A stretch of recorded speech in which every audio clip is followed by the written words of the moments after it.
Hi hello नमस्ते, कशा आहेत मैत्रिणींनो? मस्तच राहत. माझ्या नवीन रेसिपी चॅनलवर तुमचं स्वागत आहे. पाहू शकता इथे मी मीडियम साईजचे 2 कांदे घेतलेले आहेत. एक मीडियम साईजचा एक टमाटा घेतलेला आहे. त्यानंतर कोथिंबीर घेतली आहे स्वच्छ धुवून आणि लसूण घेतलं आहे बघा. तर आपल्याला हे कांदे आहेत ना छान कापून घ्यायचे तसे बारीक. मैत्रिणींनो रेसिपी खूप छान आहे आणि अशा पद्धतीने तुम्ही केली का नाही माहीत नाही मला, पण अशा पद्धतीने एकदा तुम्ही करून बघा. खूप छान होती ही रेसिपी आणि खायला तर खूपच छान आहे, भातासोबत भाकरीसोबत. तर पाहू शकता अशा पद्धतीने आपल्याला संपूर्ण कांदा हे चिरून घ्यायचा आहे. आणि मैत्रिणींनो चॅनलवर कोणी नवीन असेल तर लाईक सबस्क्राईब करायला विसरू नका. छान छान कमेंट करा. व्हिडिओ कुठून पाहताय कमेंट करून नक्कीच सांगा. व्हिडिओ जर आवडला तर मैत्रिणींना नातेवाईकांना तुमच्या शेअर करा. आणि अगदी साधी सोपी रेसिपी आहे मैत्रिणींनो. बिलकुल पण आपल्याला वाटण वगैरे काही टाकायचं नाही आहे.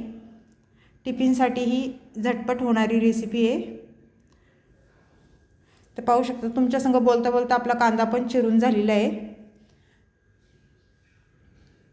त्यानंतर आपल्याला इथे टमाटर चिरून घ्यायचं आहे. मी लसूण पण चिरून घेतलेलं आहे बारीक एकदम. तुम्ही किंवा असं ठेसून पण टाकू शकता किंवा लसणाची पेस्ट पण टाकू शकता. कोथिंबीर चिरून घेतलेली आहे. आणि हे तूर अख्खे तूर येथे हे तूर मी चांगले शिजवून घेतलेले आहेत बघा. कुकरला भिजत घातले होते एक दिवस पूर्ण आणि संध्याकाळी त्याचं पाणी काढून स्वच्छ धुवून मी कुकरला 3 शिट्ट्या करून घेतलेल्या. तर आपल्याला इथे गॅस पेटवून घ्यायचं आहे आणि गॅसवर कढई ठेवून घेऊया. बघा झटपट होणारी रेसिपी आहे, बिलकुल पण टाईम लागत नाही. संपूर्ण व्हिडिओ पहा, जरा मध्ये पण स्किप करू नका. तेल टाकून घ्यायचे आपल्याला. तेल साधारण मी इथे 1.5 पळी टाकलेली आहे. तुम्ही तुमच्या अंदाजे कमी जास्त तेल करू शकता. तेल तापल्याच्या नंतर आपल्याला त्याच्यामध्ये 1 चमचा बघा जिरं टाकून घेतले मी. जिरं छान फुलल्याच्या नंतर लसूण टाकून घ्यायचं आहे. भरपूर सारा लसूण घेतला आहे बघा मी. भाजीला कसा लसूण जास्त असला की भाजी खूप छान होती. आणि हे लसूण छान परतून घ्यायचं आहे तेलावर. लसूण परतून झालं की आपल्याला मीडियम साईजचे मी 3 कांदे कापून घेतलेले बारीक ते टाकून द्यायचेत. आणि कांदा पण तेलावर छान परतून घ्यायचा आहे अशा पद्धतीने. अगदी सोपी रेसिपी आहे मैत्रिणींनो आणि झटपट होणारी आहे. नक्की ट्राय करा ही रेसिपी. कांदा थोडा परतल्याच्या नंतर आपल्याला मीडियम साईजचा एक टमाटा मी कापून घेतलेला तो टाकून दिला आहे. आणि टमाटा पण कांद्यासोबत छान परतून घ्यायचा आहे. त्यानंतर थोडी कोथिंबीर वरून टाकायची बघा. तेलात कोथिंबीर टाकली ना मैत्रिणींनो तर तेलात छान आरग उतरतो कोथिंबीरीचा.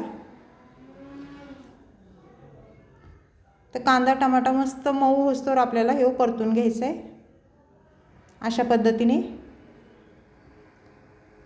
छान परतून झाल्याच्या नंतर आपल्याला ते 1 चमचा हळद टाकून घेणार आहे मी. छोटा चमचा आहे पाहू शकता तुम्ही. हळद टाकून झाल्याच्या नंतर आपल्याला हे छान मिक्स करून घ्यायचे. एक किचन किंग मसाला 1 चमचा टाकलेला आहे मी. त्यानंतर बेडगी मिरची पावडर कलरची, रंग छान येतो ह्या भाजीला, 1 चमचा टाकला आहे. आणि कांदा मसाला आपल्याला 2 चमचे टाकून घ्यायचे. मसाले तुम्ही तुमच्या अंदाजे कमी जास्त करू शकता. भाजी जेवढी असेल त्याप्रमाणे मसाले इथे टाकू शकता तुम्ही. 1 चमचा धना पावडर टाकली आणि हे मसाले आपल्याला तेलावर छान परतून घ्यायचे अशा पद्धतीने पाहू शकता.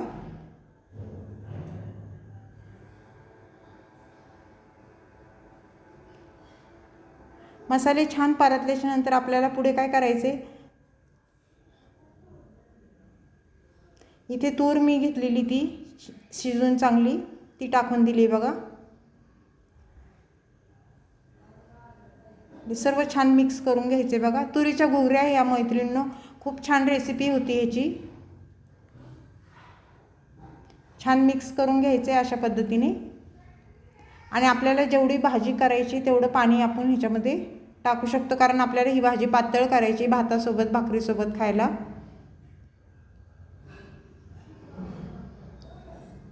त्यानंतर दाण्याचा कूट टाकून घेते मी इथे. ह्याच्यात तुम्ही वाटण पण टाकू शकता, खोबरं कांदा वाटून घालू शकता. हे छान मिक्स करून घ्यायचे.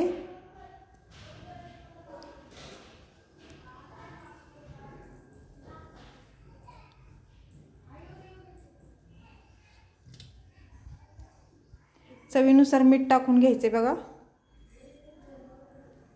मीठ टाकून झाल्याच्यानंतर परत एकदा भाजी आपली वरखाली करून घ्यायची छान. त्यानंतर कोथिंबीर टाकून घेऊया. भरपूर सारी कोथिंबीर बघा टाकायची वरून. भाजी झाल्याच्यानंतर कोथिंबीर टाकायची. भाजीला मस्त रंग पण आलाय आणि छान उकळी पण आलेली आहे.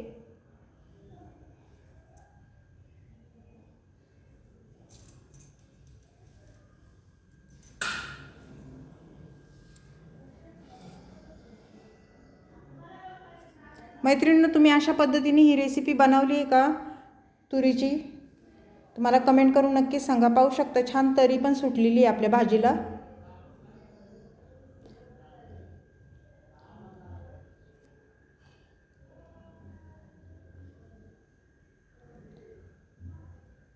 तर ही तुरीच्या घुगऱ्याची रेसिपी तुम्हाला कशी वाटली मला कमेंट करून नक्कीच सांगा मैत्रिणींनो. चॅनलला कोणी नवीन असेल तर लाईक सबस्क्राईब करायला विसरू नका. लाईक करायला विसरू नका. व्हिडिओ पाहता पाहता लाईक करायला एवढा टाईम लागत नाही आणि तुमचा सपोर्ट असाच राहू दे मला. तर ही रेसिपी कशी वाटली मला कमेंट करून नक्कीच सांगा. आणि अशा पद्धतीने एकदा करून बघा, खूप छान होती. मस्त अशी ही तुरीच्या घुगऱ्याची रेसिपी चमचमीत भातासोबत भाकरीसोबत खूप छान लागते. तर अशीच रेसिपी घेऊन मी पुन्हा हजर होईन. तोपर्यंत सर्वांना बाय मैत्रिणींनो. पुन्हा भेटू आपण दुसऱ्या रेसिपीसोबत.